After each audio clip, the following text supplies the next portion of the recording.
पाठवतो. नमस्कार, मी शिवसंवाद न्यूजसाठी संपादक विश्वास शेडगे. आगामी निवडणुका लागलेल्या आहेत पंचायत समिती झेडपीच्या. त्यानिमित्त आपण RPIचे जिल्हाध्यक्ष संजय गाडे यांची मुलाखत घेण्यासाठी आपण या ठिकाणी त्यांच्या कार्यालयात आलो आहोत. तात्या, प्रथमतः तुमचे आमच्या या चॅनलमध्ये सहर्ष स्वागत. आगामी निवडणुका आहेत. आगामी निवडणुकीसाठी RPIची स्वतंत्र भूमिका काय आहे? खरं म्हटलं तर आपल्या चॅनलचं मनपूर्वक आभारी. निवडणुकीची प्रक्रिया अधोरेखित झाली की वंचित पीडित घटकाकडं कुणीही लक्ष देत नाही. हल्ली पेड न्यूजचा जमाना आहे. ज्याची जाहिरात मोठी, ज्याची जाहिरात हजारोची, त्याच्या बातम्या म्हणजे लोकशाहीचा चौथा आधारस्तंभ सुद्धा बऱ्याच वेळेला गोदी मीडिया झालेला दिसत असताना तुमच्यासारख्या जागरूक पत्रकारानं माझ्यासारख्या सर्वसामान्य कुटुंबातील व्यक्तीची किमान मुलाखतीसाठी पात्र ठरवावं. हे खरं म्हणतं तुमचं मनपूर्वक आभार. विचारा प्रश्न काय म्हणतो तो. तुम्ही युतीत जाणार आहात का की काही ठिकाणी स्वतंत्रपणे उमेदवार देणार आहात? नाही, युतीत जाण्याचा प्रश्नच येत नाही. कारण युतीमध्ये भाजप हे राष्ट्रीय स्वयंसेवक संघाच्या जीवावरती, त्यांच्या कन्सेप्टवरती राज्यकारभार करणारी पक्ष संघटना आहे. त्यामुळं युतीचा प्रश्नच येत नाहीये. RPIचा सातारा जिल्ह्यातील नेमका आधार वर्ग किती मजबूत आहे? मतदार वर्ग हा जो आहे रिपब्लिकन पार्टी ऑफ इंडियाचा, जो बुद्ध शिवराय फुले शाहू आंबेडकर, अण्णाभाऊ साठे, लोकशाहीर अण्णाभाऊ साठे, वीर लवजी वस्ताद, फातिमा बिशेक यांच्या विचारानं प्रेरित झालेला जो खरा आंबेडकरवादी आहे, तोच मूळ मतदार वर्ग आहे आमचा. प्रत्यक्ष जमिनीवर संघटन किती सक्रिय आहे? जमिनीवरचं संघटना म्हणाल, तुमच्या माहितीसाठी सांगतो, आमदार आणि खासदार वर्षातून एक वेळ रस्त्यावरती येतात, निवडणूक लढवतात, निवडून जातात. तदनंतर त्या मतदारांकडे कधी डुंकून बघत नाहीत. मात्र निवडणुकीचा निकाल लागला की दुसऱ्या दिवसापासून रस्त्यावरचे आमदार आणि खासदार आम्हीच असतो. त्यामुळं विकासाच्या बाबतीत किंवा इतर गोष्टीच्या बाबतीत सदैव आम्ही सक्रिय असू, त्यात शंकाच नाही काय. त्यात कोणत्या तालुक्यात तुम्ही मजबूत असा दावा करताय? सातारा तालुका आहे, कोरेगाव तालुका आहे, जावळी तालुका आहे, कराड दक्षिण उत्तर आहे. काही ठिकाणी आमचे उमेदवार अगदी सक्षम आहेत की जे निवडून येऊ शकतात. भीमशक्ती एकत्र येत नाही, याची काय कारण? आता वरिष्ठ पातळीचे, राष्ट्रीय पातळीवरचे जे नेते आहेत, हा प्रश्न त्यांना विचारत संयुक्त करेल. RPI, VB, BSP आणि इतर आंबेडकरी संघटना सतत वेगवेगळ्या का लढतात? प्रत्येकाचा अजेंडा वेगळा आहे. आता आमची नेमकी अडचण काय झालेली आहे, अनेकांना बाबासाहेब विकता येतो, आम्हाला बाबासाहेब विकता येत नाही. कारण बाबासाहेब आंबेडकरांच्या संकल्पनेतला जो रिपब्लिकन पार्टी ऑफ इंडिया पक्ष आहे, हा पक्ष बाबासाहेब हयातीत असतानाच त्याचं कामकाज बाबासाहेबांनी बघितलं. त्यांच्या महापरिनिर्वाणानंतर कर्मवीर दादासाहेब गायकवाड आणि कर्मवीर दादासाहेब गायकवाडच्या निर्वाणानंतर रासू गवई म्हणजे दादासाहेबांनी त्याचं राष्ट्रीय अध्यक्ष म्हणून पदभार स्वीकारला होता. आज राष्ट्रीय अध्यक्ष म्हणून मागच्या वर्षी कर्नाटकचे माजी आमदार S राजेंद्रन होते. आता राष्ट्रीय अध्यक्ष आमचे पंजाबचे धनोआ साहेब आहेत. हा ओरिजिनल पक्ष असल्यामुळे याच्यामध्ये घराणेशाही नाहीये.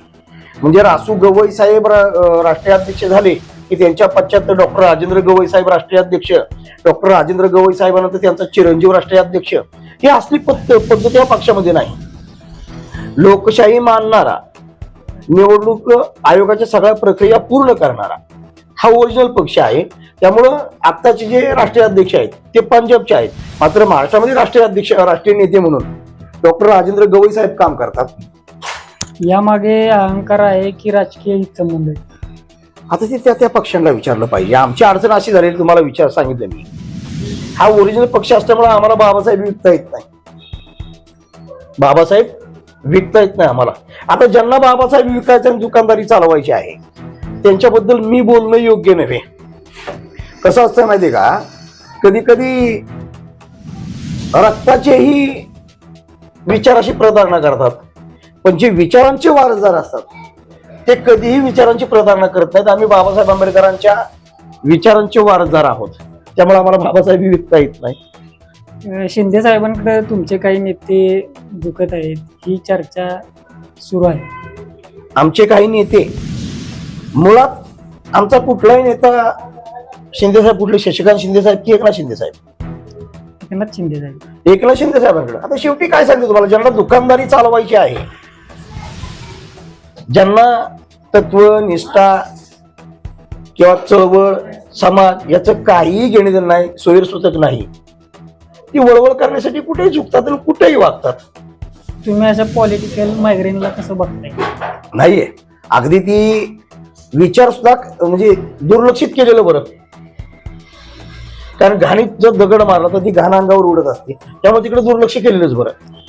जिल्ह्यातील दलित वस्तीतील मूलभूत प्रश्न सोडवण्यासाठी तुम्ही काय ठोस पावले उचलली? त्यासाठी तर निवडणूक आम्ही लढवतोय ना.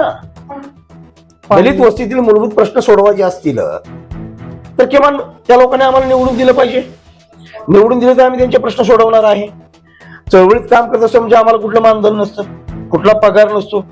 चळवळीत काम करणं म्हणजे घरच्या भाकरी खाऊन, घरचं खाऊन लष्कराच्या भाकरी भाजणं, हा प्रकार आहे. मात्र हे करणं गरजेचं आहे. चळवळ जिवंत ठेवायची असेल तर कार्यकर्ता जिवंत राहायला पाहिजे, आणि कार्यकर्ते जिवंत ठेवण्याचं लक्षण म्हणजे निवडणूक लढवणं. आरपीआयला निवडणुकीत जिंकण्यासाठी, संधी वाढवण्यासाठी कोणती नवीन रणनीती तुमची? नाही, सध्या तर आमची रणनीती हीच आहे. महाविकास आघाडी, विशेषतः राष्ट्रवादी काँग्रेस पक्षाबरोबर निवडणूक लढवणं, आणि त्या पक्षाबरोबर निवडणूक लढवत असताना आपला एका दुसरा उमेदवार विजय कसा होईल याच्याकडे लक्ष केंद्रित करणं. बोथ कमिटी असेल, सोशल मीडिया असेल, टीम, डोर टू डोअर मोहीम असेल, सामुदायिक संपर्क, याबाबत तुमचं धोरण काय? समुदाय संपर्क आणि डोर टू डोअर याच्यावरती आम्ही जास्त भर देतो. कारण पैसा, दारू, मटण या गोष्टी पुरवून तरुण वर्ग व्यसनाधीन करण्याइतपत आम्ही सक्षम नाही. नव्हे ते आमच्या तत्वात बसत नाही. त्यामुळं डोर टू डोअर प्रचार करणं, समुदायाशी संवाद साधणं आणि शिवराय फुले शाहू आंबेडकर विचार त्यांच्यावरती बिंबवणं हाच आमचा मूळ गाभा आहे. मागील निवडणुकीमध्ये मिळालेली मते कमी का मिळाली? मागील निवडणुकीमध्ये मिळालेली मते कमी का मिळाली? मला वाटत नाही कमी चुका मते मान्य मिळाली. करणार का? त्याला जोडून प्रश्न, कोणत्या चुका पुन्हा होऊ नयेत यासाठी तुम्ही काय करणार? नाही, मला वाटत नाही कुठल्या चुका झाल्यात म्हणून. जी मतं मिळाली तीही मतं काय कमी मिळालेली नाही. आपण जर सातारा नगर परिषदेचं उदाहरण घेतलं तर विद्यमान आमचे जिल्हाध्यक्ष आदरणीय गणेशजी भिशे साहेब, ते शहरी जिल्हाध्यक्ष म्हणून आरपीआयला काम करतात, मी ग्रामीणचा जिल्हाध्यक्ष म्हणून काम करतोय. गणेशजी भिशे साहेब नगर परिषदेला निवडणुकीला उभे राहिलेत. त्यांना 2234 मतदान पडलेलं आहे. ज्या सातारा शहरामध्ये प्रस्थापितांनी एका मताची किंमत 35,000 ठरवली, सातारा नगर परिषदेमध्ये 20 कोटीचा पाऊस पडला. आम्ही मात्र कुठलंही आमिष न दाखवता वडापाव खाऊन लोकांमध्ये शिवरायांचे आणि आंबेडकरांचे, शाहू महाराजांचे, फुलेंचे विचार बिंबवून जे 2234 मतदान भेटले ते कमी नव्हे. अजिबात आमच्या दृष्टीने ते मतदान कमी नाही. आरपीआय मध्ये फूट आणि गटबाजी का वाढते? मला वाटतं हा प्रश्न वरिष्ठ पातळीवर राष्ट्रीय नेत्यांना विचारणं सोयीस्कर वाटेल. केंद्रीय नेतृत्वाशी संवाद किती मजबूत आहे आपला? केंद्रीय नेतृत्व अगदी फ्लेक्झिबल आहे. तुमच्या माहितीसाठी सांगतो साहेब, मनात जर आणलं, माननीय डॉक्टर राजेंद्र गवई साहेब एका महिन्याच्या आतमध्ये विधान परिषदेवरती आमदार म्हणून जातील. एका महिन्याच्या आतमध्ये. मात्र स्वाभिमान अडवा येतोय. स्वाभिमान घाट टाकून कुठलंही पद मला नको आहे, स्वाभिमान घाट टाकून कुठलंही पद नको आहे, या विचाराचं आमचं केंद्रीय नेतृत्व आहे डॉक्टर राजेंद्र गवई साहेब, आणि त्यांचा आम्हाला आदेश असतो आहे, स्वाभिमान घाट टाकून कुठलंही इप्सित साध्य करू नका. वेळ प्रसंगी तोटा सहन करावा लागला तरी चालेल, मात्र स्वाभिमानाला ठेस पोचणार नाही याची काळजी घ्या. स्थानिक नेते आपल्या मनाने वागत आहेत असं तुम्हाला वाटतंय? अजिबात नाही. स्थानिक नेत्यांबाबत किमान माझ्या पक्षामध्ये तरी असा कुठला प्रकार नाहीये. बीजेपी असेल, एनसीपी असेल, काँग्रेस या तिन्ही मोठ्या पक्षांच्या तुलनेत तुमची ताकद लोकांपर्यंत कशी वाढवणार तुम्ही? सध्याला ईव्हीएमचं सरकार आहे. सध्याला ईव्हीएमचं सरकार आहे. आम्ही आमची भूमिका लोकांपर्यंत पोहोचवतोय. लोक भरभरून आम्हाला मतदान करतायत, लोक भरभरून मतदान करतायत, मात्र आमचं मतदान ईव्हीएम पळवतंय आणि ते कमळाबाईच्या गळ्यात घालतंय. हा प्रकार झालेला आहे. त्यामुळे लोक सुज्ञ झालेत, लोकांनी सपशेल भाजपला नाकारलेला आहे.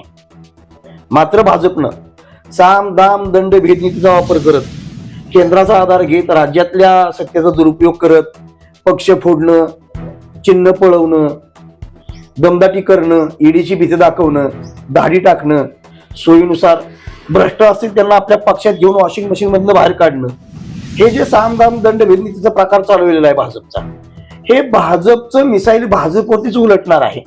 थोडा वेळ लागेल. लोक आम्हाला मतदान करत नाहीत असं नाही, भरभरून लोक मतदान करतात, पण साला आमचं मतदान ईव्हीएम पळवतंय. लोकांनी आरपीआयला का मतदान करावं तुम्हाला काय वाटतं? चळवळ जिवंत ठेवायची असेल तर आरपीआय शिवाय पर्याय नाही साहेब. चळवळ जिवंत ठेवायची असेल, चळवळ फक्त चळवळ म्हटलंय मी, आंबेडकरी चळवळ नव्हे. शिवरायांची चळवळ जरी जिवंत ठेवायची असेल तरी रिपब्लिकन पार्टी ऑफ इंडिया शिवाय पर्याय नव्हे. त्याचं कारण तुम्हाला सांगतो. महागाई होती, प्रस्तावित पक्ष बोलायला मागत नाहीत, सत्ताधारी असो किंवा विरोधक असो. भ्रष्टाचारावरती सत्ताधारी बोलायला मागत नाहीत, विरोधक बोलायला मागत नाहीत. म्हणजे दो चोर मावशे भाई भाई म्हणतात ना, अशातला प्रकार आहे.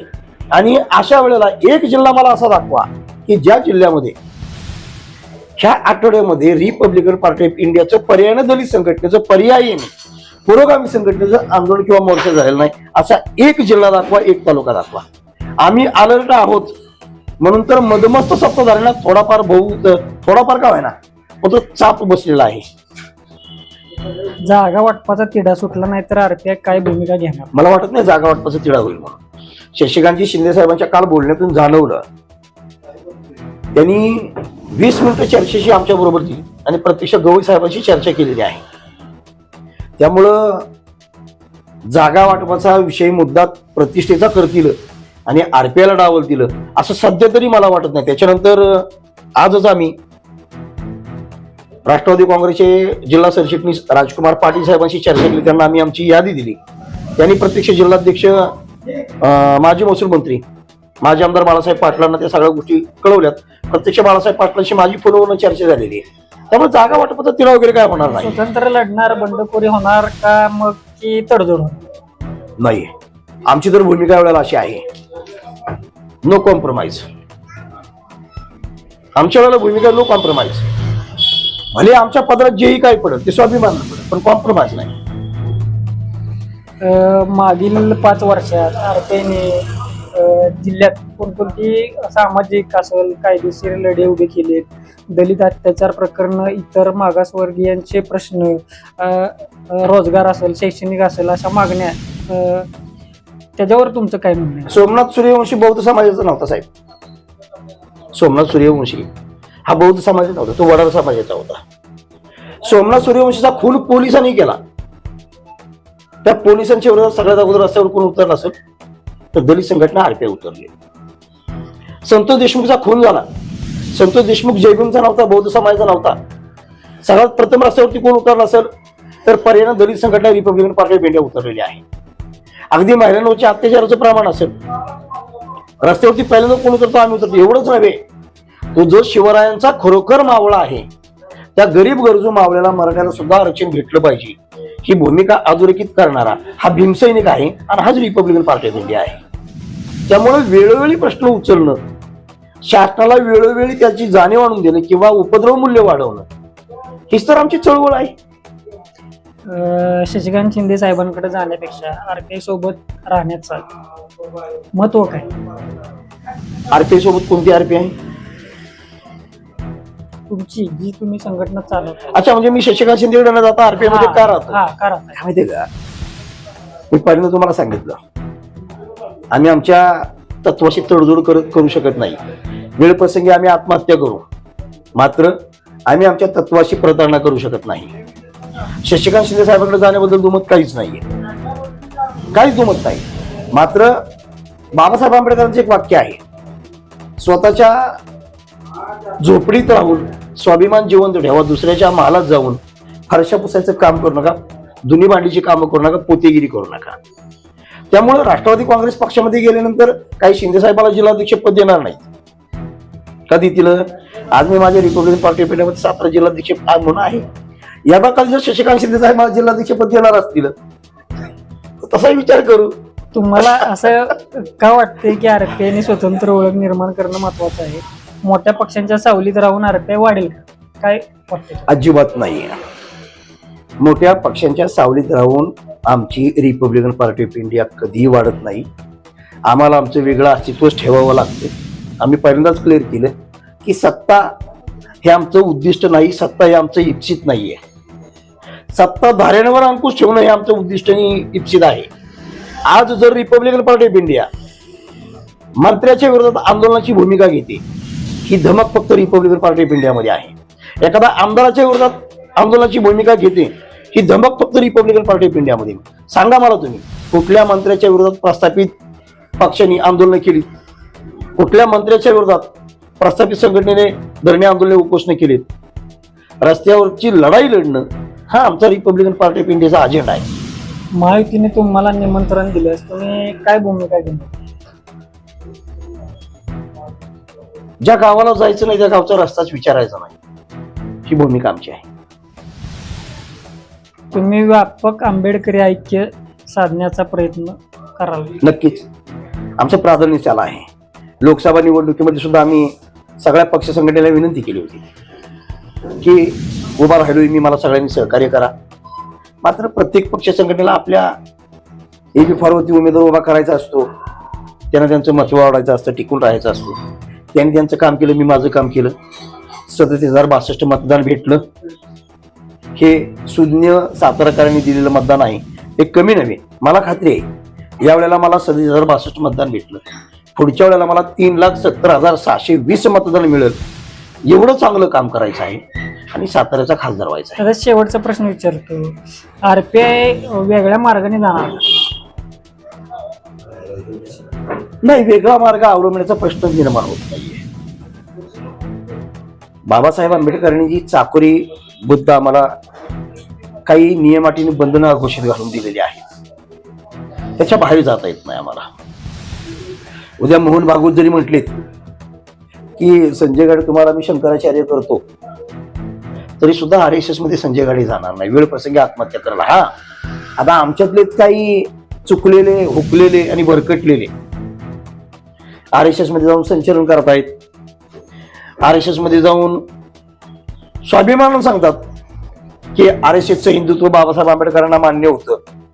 मी आपल्या माध्यमातून त्या सगळ्या हुकलेल्या आणि फुकलेल्या नेत्यांना सांगू इच्छितो, बाबासाहेब आंबेडकर ही फार दूरची गोष्ट झाली. साहित्य सम्राट लोकशाहीर अण्णाभाऊसाठी म्हटले होते, संघाच्या या बाशिंगाचे गोंडे तोडाया. काय अण्णाभाऊसाठी म्हटले होते? संघाच्या या बाशिंगाचे गोंडे तोडाया, शेतकऱ्यानं कष्टकऱ्यानं उठा, संघाचे भूत मातीत गाडाया. ह्या अण्णाभाऊसाठी दिलेली शिकवण मातंग समाजातले काही भरकटलेले तरुण विसरलेत आणि ते स्वतः RSS मध्ये जाऊन संचलन करतायत. काही दिवसानंतर उनकी हालत धोबी का कुत्ताना घडकाना घाटका अशी होणार आहे. पण हे ज्यावेळेला त्यांना कळणार त्यावेळेला वेळ निघून गेलेली असणार आहे. याच्याबरोबर कबीर म्हटलेत ना, कबीरने सुद्धा हे सांगितलं ना, वेद हमारे भेद है भैया, हम है वेद की माई, जिस वेद में मैं नहीं सो मैं जानत नाही. तरी सुद्धा जर यांना गोळवळकर, हेगडेवार, दीनदयाळ उपाध्याय यांचे विचार महत्वाचे वाटत असतील तर लवकरच ह्यांचा अंत होणार आहे. विनाशकाली विपरीत बुद्धी म्हणावी लागेल, याच्यापुढे वेगळं काय. तात्यांनी आज वेळोवेळी काढून आपल्याला ह्या माध्यमाची मुलाखत दिली, त्याबद्दल तात्यांचे आभार तात्या. आणि सगळ्यात महत्त्वाचं, रिपब्लिकन पार्टी ऑफ इंडियाचे जिल्हाध्यक्ष, त्यांचा उद्या वाढदिवस आहे. त्यांना याच व्हिडिओच्या शेवटमध्ये माझ्या सर्व चॅनलच्या परिवाराकडून त्यांना इथंच शुभेच्छा देतो. आता थांबतो. धन्यवाद. वाढदिवसाच्या निमित्ताने दिलेल्या शुभेच्छा मी मनपूर्वक स्वीकार करू. त्या माझ्या आयुष्यामध्ये मला प्रेरणादायी ठरतील. मात्र आपल्या चॅनलचं माझ्यासारख्या गिरणी कामगारांच्या मुलावरती असंच प्रेम कायमस्वरूपी अधोरेखित राहावं एवढी माफक अपेक्षा व्यक्त करतो. जय भीम, जय भारत, जय शिवराय.